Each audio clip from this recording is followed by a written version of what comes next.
Alors, bonjour à tous. Aujourd'hui, après la dictée et le petit exercice de mathématiques, on s'intéresse à un nouvel élément de grammaire. Nous allons étudier une autre façon de donner des renseignements sur un nom. Donc, avec vos camarades, nous venons de lire à haute voix. Je vous invite à le faire aussi à la maison. Donc, vous pourrez mettre en pause pour le lire tranquillement. Donc, une série de groupes nominaux. Moi, je vais les lire pour vous et on explique ce que c'est. Alouette sans tête, artichaut à la vinaigrette, bouchée pour commencer, quai coton, escargot dans sa coquille, gratin d'aubergine, hareng en salade, haricots avec des couennes, mousse sans sucre, mystère d'une amie, pommes de terre sous la cendre, salade de moule, salade du jardin, soupe de la mer, soupe des pêcheurs, tarte à l'ananas, tarte aux poires, tartelette pour l'apéritif. Alors, nous venons de découvrir que cette série de groupes de mots est en fait une liste de recettes de cuisine. Oui. Et ce que je me suis, que j'ai vu, c'est que c'est à lettre alphabet. Oui, effectivement, c'est présenté dans l'ordre alphabétique, exactement. Alors, alouette sans tête, en fait, ce sont des petites paupiettes. C'est une recette de viande, en fait. C'est une voilà. Artichaut à la vinaigrette, ça nous donne des renseignements sur quoi? Oui. C'est qu'on va manger une vinaigrette avec. Mais quel aliment tu vas manger? De l'artichaut. De l'artichaut. Donc, c'est pas de l'artichaut cuit avec des herbes ou nature. Il est à la vinaigrette. Donc, on sait que le renseignement, c'est que ce sera à la vinaigrette. Ensuite, bouchées pour commencer. Est-ce que vous avez compris ce que c'était que ça? Non. Les bouchées pour commencer, en fait, c'est comme dans les apéritifs, les petits toasts. C'est des petites bouchées. D'accord? Un cake au thon. Qu'est-ce qu'on apprend? Oui. Au thon. Si je disais un cake aux olives, est-ce que ce serait la même recette? Non. Non, on est d'accord. Escargot dans sa coquille. Oui, Florent. Un escargot qui est dans sa coquille. Oui, en fait, on va manger l'escargot qui est dans la coquille. Alors ça, c'est typiquement quelque chose qu'on peut trouver dans un livre de cuisine, surtout un livre de français, parce que les escargots, on n'est pas beaucoup dans le monde à en manger. Il y a peu de pays qui en mangent. Hein. On en mange au Maroc, on en mange au Portugal, on en mange en Espagne, on en mange en France. Mais c'est pas non plus, voilà.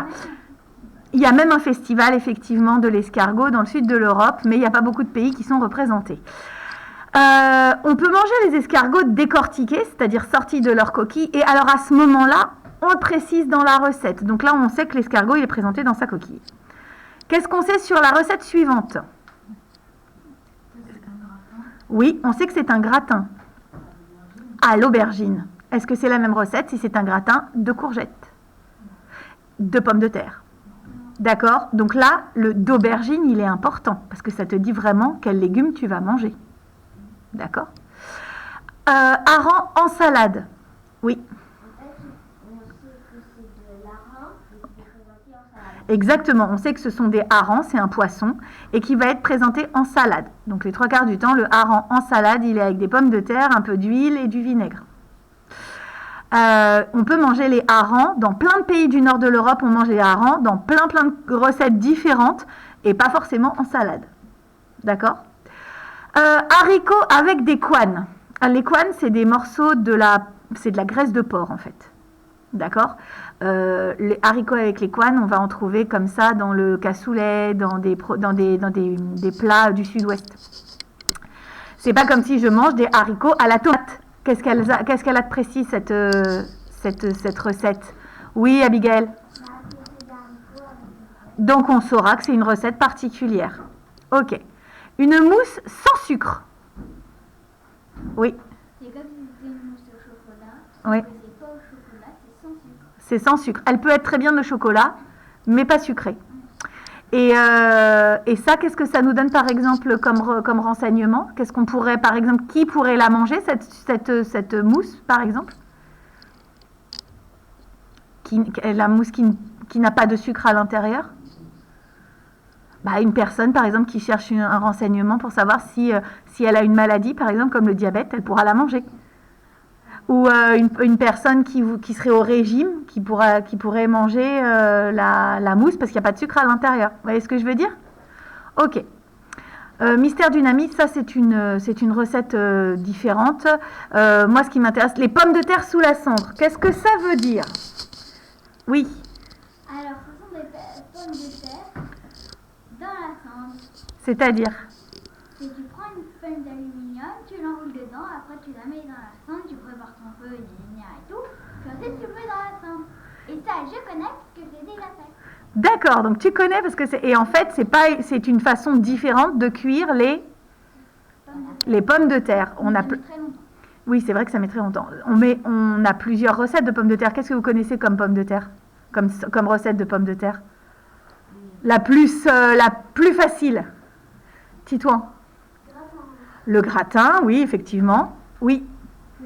La purée de pommes de terre, oui. À la vapeur.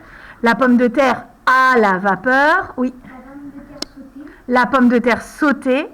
Alors là, sautée, vous allez remarquer qu'il y a une différente façon de dire les choses. Là, jusqu'à maintenant, sous la cendre, en gratin, à la vapeur et sautée. D'accord? Mais c'est juste, on peut faire une pomme de terre sautée. Qu'est-ce que vous connaissez d'autre? Oui. Des pommes de terre au four. Oui. Bah, je sais pas si ça compte les frites. Alors, on appelle ça pommes de terre frites. D'accord? Donc là aussi, c'est comme pommes de terre sautées, pommes de terre frites. Ça fait partie également des recettes de pommes de terre, mais on peut les mettre dans une catégorie séparée. Oui. Oui, mais elles sont à la vapeur. Pommes de terre, qu'est-ce qu'on peut avoir? Pommes de terre au four, on l'a dit. À la vapeur, on l'a dit. On peut avoir des pommes de terre en salade. On reviendra sur les recettes de pommes de terre tout à l'heure pour observer les groupes nominaux, justement. Alors, salade, regardez, j'ai deux recettes de salade l'une à côté de l'autre. L'une au-dessus de l'autre, d'accord? Qu'est-ce que ça nous dit? Dans le premier groupe nominal, quel est le renseignement que l'on nous donne? Oui, Florent. C'est une salade de moules. D'accord. Il n'y a que des moules. C'est ça. Il peut y avoir quelques crudités dedans, etc. Mais effectivement. Et la deuxième salade, qu'est-ce que ça veut dire cette histoire-là? Vas-y, Dylan. Alors, qu'est-ce que ça veut dire une salade du jardin? Exactement. Ça vient du jardin. Elle est super fraîche, celle-là. Hein, on peut dire que voilà. En tout cas, si on ne l'a pas trop aidée avec des engrais, elle est bio. C'est ça. La salade de chez mamie, exactement. Eh ben, ça pourrait être aussi un groupe nominal avec une extension, la salade de chez mamie. D'accord? La soupe de la mer, regardez, deux recettes de soupe. Soupe de la mer, soupe des pêcheurs. Soupe des pêcheurs. Alors, on fait pas de la soupe avec des pêcheurs. D'accord? Oui. La soupe des pêcheurs, je crois que c'est avec du poisson. Non? Exactement. Alors, la soupe des pêcheurs, on va dire que c'est une recette qui est faite avec les poissons qui ont été pêchés le jour même. Et peut-être que la soupe par exemple, du lundi, en fonction de la pêche du lundi, elle sera peut-être pas forcément la même que celle qu'on aurait fait le mardi avec la pêche du mardi, parce qu'on n'a peut-être pas pêché les mêmes poissons. Surtout si on est un pêcheur pas professionnel, qu'on va sur son bateau pour aller faire une petite pêche en mer. La soupe de la mer, ça peut porter un autre nom, et c'est une soupe qui va être avec une recette bien définie, où on n'utilise que certains poissons et certains crustacés, par exemple. D'accord? Là, j'ai 3 recettes. Alors, de tarte ou tartelette, qu'est-ce qu'on sait? Vas-y, Dylan. Ok, donc ça veut dire que j'ai mis quoi dessus? Des fruits exotiques et en particulier de l'ananas. La deuxième, Titouan. Une tarte aux poires. Donc qu'est-ce que j'ai mis dessus? De la poire. Et dernière, oui. Vas-y. Tu prends une petite tarte et tu mets des choses dessus pour l'apéritif, n'hésite pas. Exactement. En fait, la tartelette pour l'apéritif, c'est une petite tartelette par personne. Alors, et on peut mettre quelque chose de spécifique. On peut très bien faire des tartelettes aux fraises. Petite tarte, mais cette fois-ci, tu la mangeras peut-être pas en apéritif, tu la mangeras plutôt au dessert. Une tartelette aux pommes. Et à ce moment-là, voilà. Donc, pour vous montrer que, en fonction de ce que je rajoute derrière, les renseignements que je vais rajouter derrière, ça va changer le sens et peut-être l'image que je me fais dans la tête des renseignements et de l'objet dont je parle. D'accord ? Regardez déjà, ne serait-ce qu'avec la salade et les tartes, on a vraiment l'exemple parfait de je rajoute des renseignements derrière, le renseignement modifie totalement l'image que j'ai dans ma tête et le sens de mon groupe nominal. Si vous observez bien, je vais avoir le nom devant et ensuite un petit mot et le renseignement. Un petit mot, renseignement, petit mot, renseignement. Est-ce que vous pourriez me dire de quoi il s'agit, ce petit mot? Sans, à, pour, au, dans, des apostrophes. En, avec, etc. Oui. Ce sont des prépositions. Ce sont des prépositions. Qui peut me rappeler la liste des prépositions? Vas-y. À, dans, par, pour, en, vers, avec, de, sans, sous. Exactement. À, dans, par, pour, en, vers, avec, de, sans, sous, sur. Et il y en a d'autres qu'on peut trouver aussi dans le dictionnaire des prépositions, mais celles-là, c'est les plus utilisées. D'accord? Et si je vérifie, effectivement, hein, je vais avoir le de. Alors, le de, on peut avoir de comme ça. Du, en fait, c'est une contraction de et le. On ne dit pas la salade de le jardin. Ça, vous le disiez quand vous aviez 2 ans. Maintenant, c'est fini. De la mer, ça marche. Des pêcheurs, on ne dit pas la soupe de les pêcheurs. Mais on a le de qui est sous-entendu ici. Le A avec accent. On ne dit pas une tarte à les poires.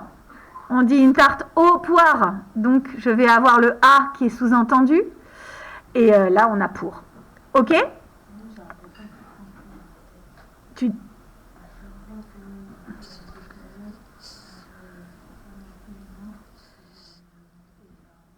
Ah bah oui, c'est possible aussi. Comme ça, tu te rends compte s'il y a ou pas la préposition à l'intérieur. Eh bah oui, c'est une technique. Bon, évidemment, on est d'accord, ça, on ne l'écrira jamais. Hein.